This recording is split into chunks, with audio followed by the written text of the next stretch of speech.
Hello दोस्तों, welcome to study met. आपका फिर से स्वागत है दोस्तों। आज हम स्टार्ट करने वाले हैं 10th चैप्टर और ये चैप्टर है क्रियाव्यय एवं क्रियाभेद।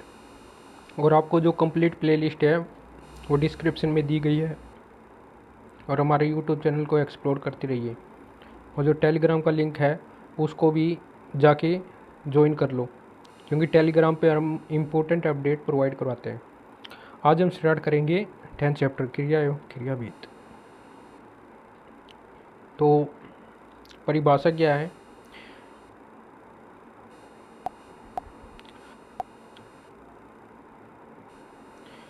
जिन शब्दों से किसी कार्य का होना या करना समझा जाए उन्हें क्रिया कहते हैं। जैसे खाना, लिखना, पढ़ना, चलना, दौड़ना इत्यादि।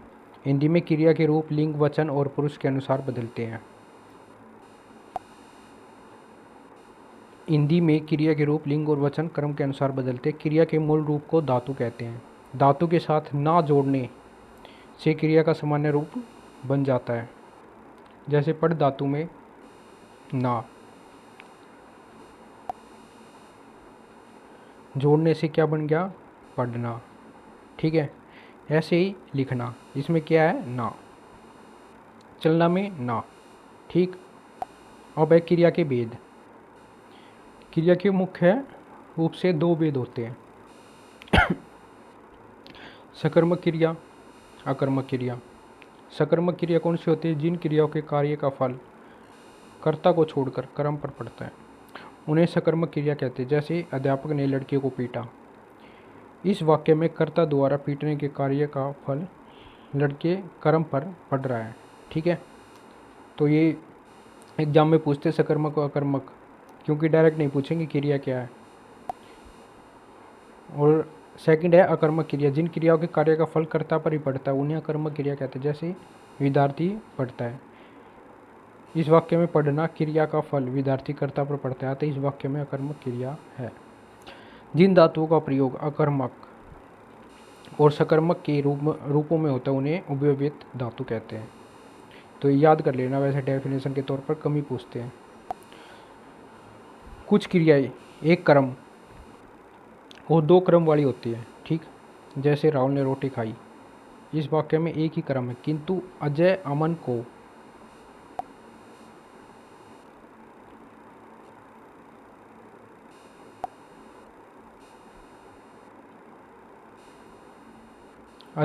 को क्या ये हिंदी पढ़ाता है। इस वाक्य में दो क्रम है। अमन को हिंदी, दो कर्मों वाली क्रिया को द्विकर्मक क्रिया कहते हैं।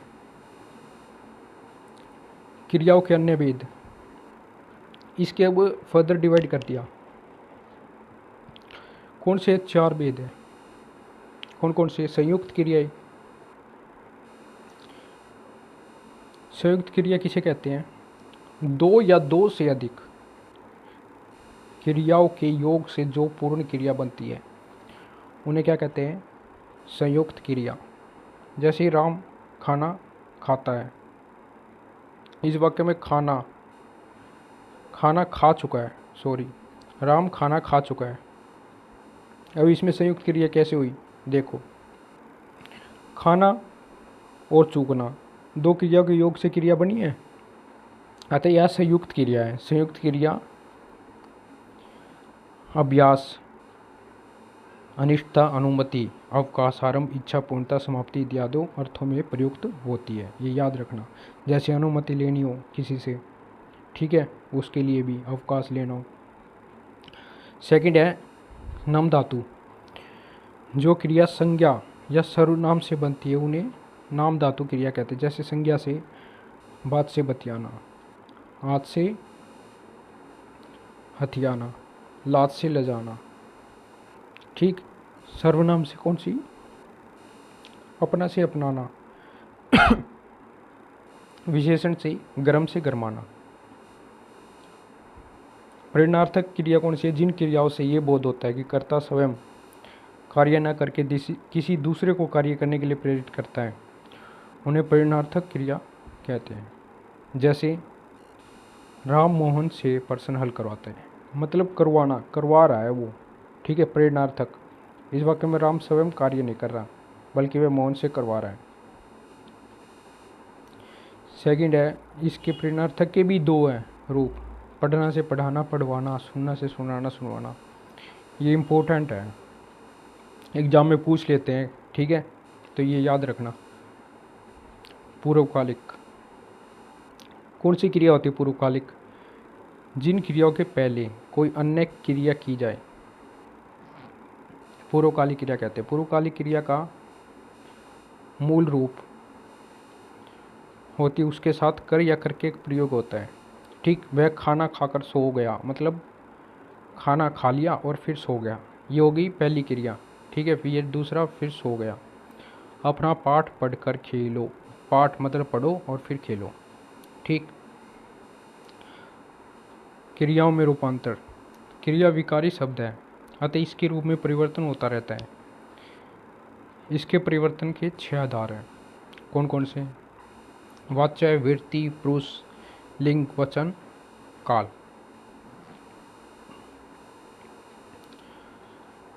क्रिया के जिस रूप से पता चले किसी वाक्य में कर्ता, कर्म या भाव की प्रधानता, उसे वाच्य कहते हैं। और वाच्य भी 3 प्रकार के होते हैं, कृतवाच्य, कर्मवाच्य, भाववाच्य। कृतवाच्य किसे कहते हैं? क्रिया के जिस रूप में कर्ता की प्रधानता रहती है और क्रिया का सीधा प्रधान संबंध कर्ता से होते हैं, उसे कृतवाच्य कहते हैं। इस वाच्य क्रिया के लिंग और वचन कर्ता के अनुसार होते हैं। अकर्मक सकर्मक दोनों क्रियाओं का प्रयोग होता है। जैसे राम पत्र लिखता है, रीता पत्र लिखती है।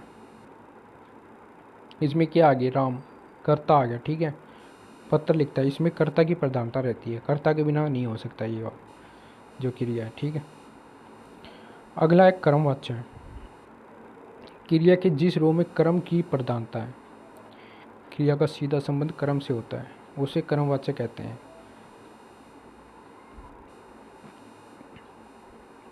इस वाच्य में क्रिया के लिंग वचन कर्म के अनुसार है। जैसे राम से पत्र लिखा जाता है।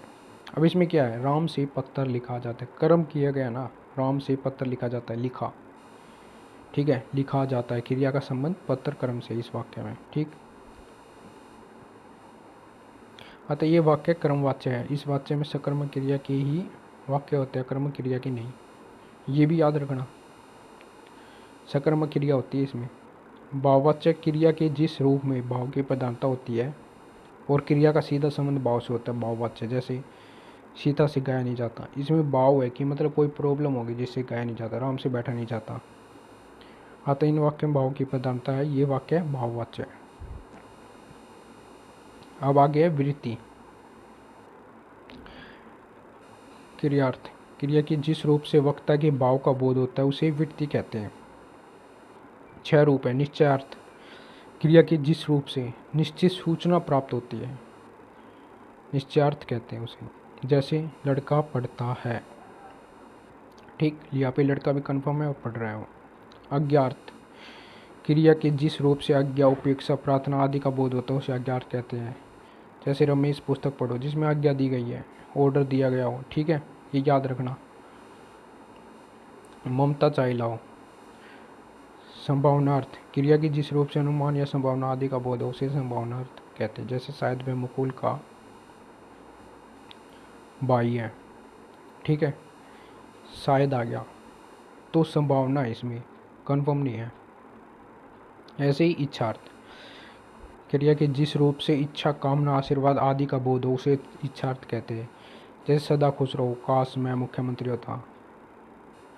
नेक्स्ट है संकेतार्थ, क्रिया के जिस रूप से एक क्रिया दूसरी क्रिया के होने का कारण बने, उन्हें संकेतार्थ कहते हैं।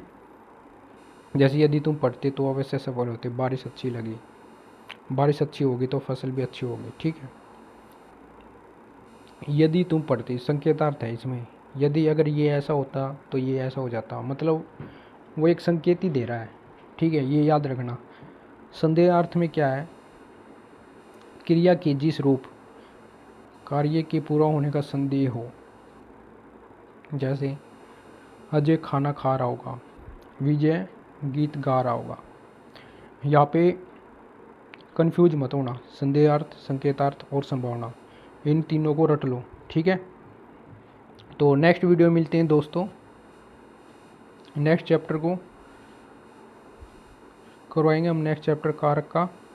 तो थैंक यू फॉर वॉचिंग, और चैनल को सब्सक्राइब भी कर लेना और बेल आइकन को भी प्रेस कर लेना। तो नेक्स्ट वीडियो मिलते हैं दोस्तों, बाय बाय।